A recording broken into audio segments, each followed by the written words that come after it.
சிறகடிக்க ஆசை சீரியல்ல இனிய எபிசோட்ல இந்த விஜயாவோட பேச்சை கேட்டுக்கிட்டு பார்வதி ஆண்டியோட பையன் வந்து பார்வதியையும் சிவனையும் சேர்த்து வச்சு ரொம்ப தப்பு தப்பா பேசுறாப்புல.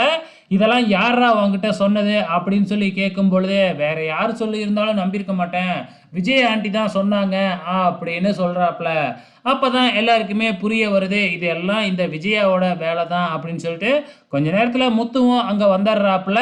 ஸோ இப்படி தப்பாக பேசுகிறத கேட்ட நம்ம பார்வதி ஆண்டிக்கு பயங்கரமாக கோவம் வந்து அவங்க பையனையே போட்டு பொலன்னு பொழக்கிறாங்க. நீ எப்படிடா என்னைய பற்றி தப்பாக பேசலாம் அப்படின்னு சொல்லி அடின்னு அடிக்கிறாங்க. ஆனாலும் அவங்க பையன் வந்து கேட்குறதா இல்லை. இப்போவே இந்த ஆளை வெளியில் போக சொல்லு அப்படின்னு சொல்லி சொன்னால் நம்ம பார்வதி ஆண்டி சொல்ல மாட்டேங்கிறாங்க. உனக்கு நான் முக்கியமா அவரு முக்கியமா அப்படின்னு கேட்கும் பொழுது, சபாஸ் இப்போ தான் வந்தியாடா நீனு, இவ்வளோ நாள் உங்கள் அம்மா தனியாக இருந்தாங்க, அப்போல்லாம் உனக்கு உங்கள் அம்மா இங்கே இருக்கிறது தெரியல, இப்போ வந்து வந்து உங்கள் அம்மா அப்படின்னு உரிமை கொண்டாடிக்கிட்டு இருக்க அப்படின்னு முத்து பதிலுக்கு 2 சாத்து சாத்துறாப்புல அவங்க பையனை.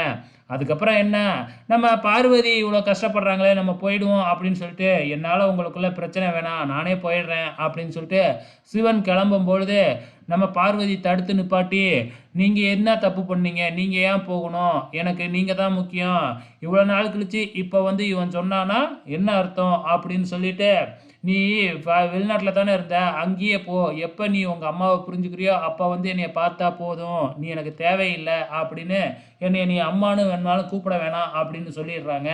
அதுக்கப்புறம் என்ன, அவங்க பையன் அங்கேருந்து கவுச்சிக்கிட்டு போயிடுறாப்புல.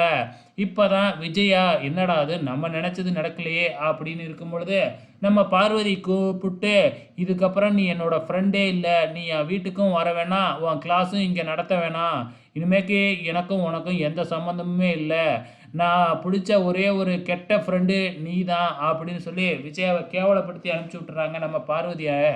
அதுக்கப்புறம் என்ன, விஜயா பெட்டில் வந்து படுத்துக்கிட்டு குழந்தை மாதிரி அழுதுகிட்டு இருக்கிறாங்க. எல்லாருமே ஏன் அழுகுற ஏன் அழுகுறன்னு கேட்க, என்னையும் விஜயாவையும் இந்த முத்துவும் மீனாவும் சேர்ந்து பிரித்து விட்டுட்டாங்க, என்னைய இனிமேக்கு வீட்டுக்கே வரக்கூடாதுன்னு சொல்லிட்டா, என் பேசக்கூடாதுன்னு சொல்லிட்டா, எல்லாத்துக்கும் காரணம் இந்த முத்து மீனா தான் அப்படின்னு நடக்காததெல்லாம் சொல்லிக்கிட்டு இருக்கு இந்த விஜயா. அங்கே முத்து மீனாவும் வந்த உடனே என்ன நடந்தது அப்படின்னு சொல்லி கேட்குறாங்க.